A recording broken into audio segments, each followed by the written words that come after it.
The wardrobe gave a sudden wobble, banging off the wall. "Okay, nothing to worry about," said Professor Lupin calmly, because a few people had jumped backwards in alarm. "There's a boggart in there." Most people seemed to feel that this was something to worry about. Neville gave Professor Lupin a look of pure terror, and Seamus Finnegan eyed the now rattling doorknob apprehensively. "Boggarts like dark, enclosed spaces," said Professor Lupin. "Wardrobes, the gap between beds, the cupboards under sinks. I've even met one that lodged itself in a grandfather clock. This one moved in yesterday afternoon, and I asked the headmaster if the staff would leave it to give my third years some practice. So, the first question we must ask ourselves is, what is a boggart?" Hermione put her hand up. "It's a shapeshifter," she said. "It can take the shape of whatever it thinks will frighten us most." "Oh, I couldn't have put it better myself," said Professor Lupin, and Hermione glowed. "So the boggart sitting in the darkness within has not yet assumed a form. He does not yet know what will frighten the person on the other side of the door. Nobody knows what a boggart looks like when he is alone, but when I let him out, he will immediately become whatever each of us most fears. This means," said Professor Lupin, choosing to ignore Neville's small splutter of terror, "that we have a huge advantage over the boggart before we begin. Have you spotted it, Harry?" Trying to answer a question with Hermione next to him, bobbing up and down on the balls of her feet with her hand in the air, was very off-putting. But Harry had a go.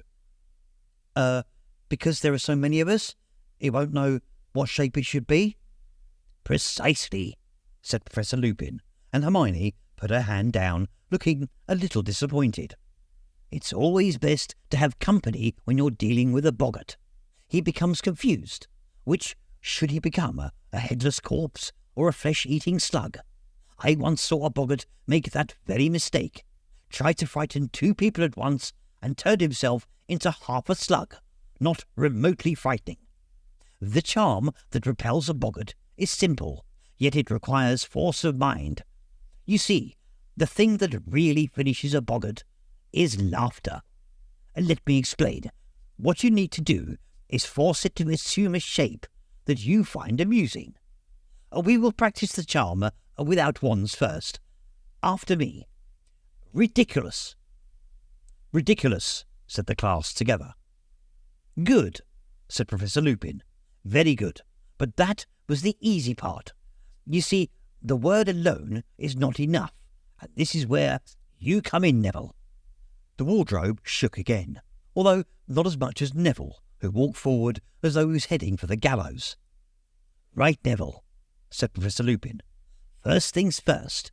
What would you say is the thing that frightens you the most in the whole world?" Neville's lips moved, but no noise came out. "Oh, I didn't catch that, Neville, sorry," said Professor Lupin cheerfully. Neville looked around rather widely, as though begging someone to help him, then said, in barely more than a whisper, "Professor Snape." Nearly everyone laughed. Even Neville grinned apologetically. Professor Lupin, however, looked thoughtful. "Professor Snape, Neville, I believe you live with your grandmother?" Yeah," said Neville, nervously. "But I don't want the boggart to turn into her either." "Oh no, you misunderstand me," said Professor Lupin, now smiling. "I wonder, could you tell us what sort of clothes your grandmother usually wears?" Neville looked startled, but said, "Well, always the same hat, a tall one with a stuffed vulture on top, and a long dress, green normally, and sometimes a fox fur scarf." "And a handbag?" prompted Professor Lupin. A big red one," said Neville. "Right then," said Professor Lupin. "Can you picture those clothes very clearly, Neville? Can you see them in your mind's eye?" "Yeah," said Neville, uncertainly, plainly wondering what was coming next. "When the boggart bursts out of this wardrobe, Neville, and sees you, it will assume the form of Professor Snape," said Lupin. "And you will raise your wand, thus, and cry, 'Ridiculous!' and concentrate hard on your grandmother's clothes. If all goes well, Professor Boggart Snape will be forced into that vulture-topped hat and that green dress with that big red handbag." There was a great shout of laughter. The wardrobe wobbled more violently. "If Neville is successful, the boggart is likely to shift his attention to each of us in turn," said Professor Lupin. "I would like all of you to take a moment now to think of the thing that scares you the most and imagine how you might force it to look comical." The room went quiet. Harry thought, what scared him most in the world? His first thought was Lord Voldemort. A Voldemort returned to full strength. Before he'd even started to plan a possible counterattack on a boggart Voldemort, a horrible image came floating to the surface of his mind. A rotting, glistening hand slithering back beneath a black cloak, a long, rattling breath from an unseen mouth, then a cold so penetrating it felt like drowning. Harry shivered, then looked around, hoping no one had noticed. Many people had their eyes tight shut. Ron was muttering to himself, "Take his legs off." Harry was sure he knew what that was about. Ron's greatest fear was spiders. "Okay, everybody ready," said Professor Lupin. Harry felt a lurch of fear. He wasn't ready. How could you make a Dementor less frightening? But he didn't want to ask for more time. Everyone else was nodding and rolling up their sleeves. "Okay, Neville, we're going to back away," said Professor Lupin. "We're going to let you have a clear field, all right? I'll call the next person forward. Everyone back now so Neville can get a clear shot." They all retreated, backed against the walls, leaving Neville alone beside the wardrobe. He looked pale and frightened, but he pushed up the sleeves of his robes and was holding his wand ready. "Okay, on the count of 3, Neville," said Professor Lupin, who was pointing his own wand at the hand of the wardrobe. 1, 2, 3, now." A jet of sparks shot from the end of Professor Lupin's wand and hit the doorknob. The wardrobe burst open. Hook-nosed and menacing, Professor Snape stepped out, his eyes flashing at Neville.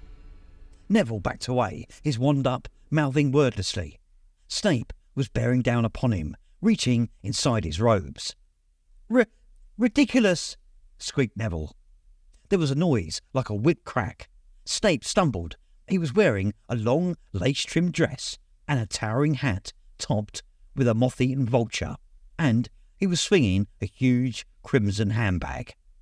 There was a roar of laughter. The boggart paused, confused, and Professor Lupin shouted, "Parvati, forward!" Parvati walked forward, her face set. Snape rounded on her. There was another crack, and where he'd stood was a blood-stained, bandaged mummy. Its sightless face was turned to Parvati, and it began to walk towards her very slowly, dragging its feet, its stiff arms rising. "Ridiculous!" cried Parvati. A bandage unravelled at the mummy's feet. It became entangled, fell face forward, and its head rolled off. "Seamus!" roared Professor Lupin. Seamus darted past Parvati. Crack! Where the mummy had been was a woman with floor-length black hair and a skeletal green-tinged face. A banshee. She opened her mouth wide, and an unearthly sound filled the room, a long, wailing shriek that made the hair on Harry's head stand on end. "Ridiculous!" shouted Seamus. The banshee made a rasping noise and clutched her throat. Her voice was gone. Crack! The banshee turned into a rat, which chased its tail in a circle, then, crack, became a rattlesnake, which slithered and writhed before, crack, becoming a single bloody eyeball. "It's confused!" shouted Lupin. "We're getting there! Dean!" Dean hurried forward. Crack! The eyeball became a severed hand, which flipped over and began to creep along the floor like a crab. "Ridiculous!" yelled Dean. There was a snap, and the hand was trapped in a mousetrap. "Excellent! Ron, you next!" Ron leapt forward. Crack! Quite a few people screamed. A giant spider, 6 feet tall and covered in hair, was advancing on Ron, clicking its pincers menacingly. For a moment, Harry thought Ron had frozen. Then, "Ridiculous!" bellowed Ron, and the spider's legs vanished. It rolled over and over. Lavender Brown squealed and ran out of its way, and it came to a halt at Harry's feet. He raised his wand ready, but "Here!" shouted Professor Lupin, suddenly hurrying forward. Crack! The legless spider had vanished. For a second, everyone looked wildly around to see where it was. Then they saw a silvery white orb hanging in the air in front of Lupin, who said, "Ridiculous!" almost lazily. Crack! "Okay, forward, Neville, and finish him off," said Lupin, as the boggart landed on the floor as a cockroach. Crack! Snape was back. This time, Neville charged forward, looking determined. "Ridiculous!" he shouted, and they had a split-second's view of Snape in his lacy dress before Neville let out a great "ha" of laughter, and the boggart exploded, burst into 1,000 tiny wisps of smoke, and was gone. "Excellent!" cried Professor Lupin as the class broke into applause. "Excellent, Neville! Well done, everyone! Let me see. 5 points to Gryffindor for every person to tackle the boggart. 10 for Neville because he did it twice, and 5 each to Hermione and Harry." "But I didn't do anything," said Harry. "You and Hermione answered my questions correctly at the start of the class, Harry," Lupin said lightly. "Very well, everyone, an excellent lesson. Homework.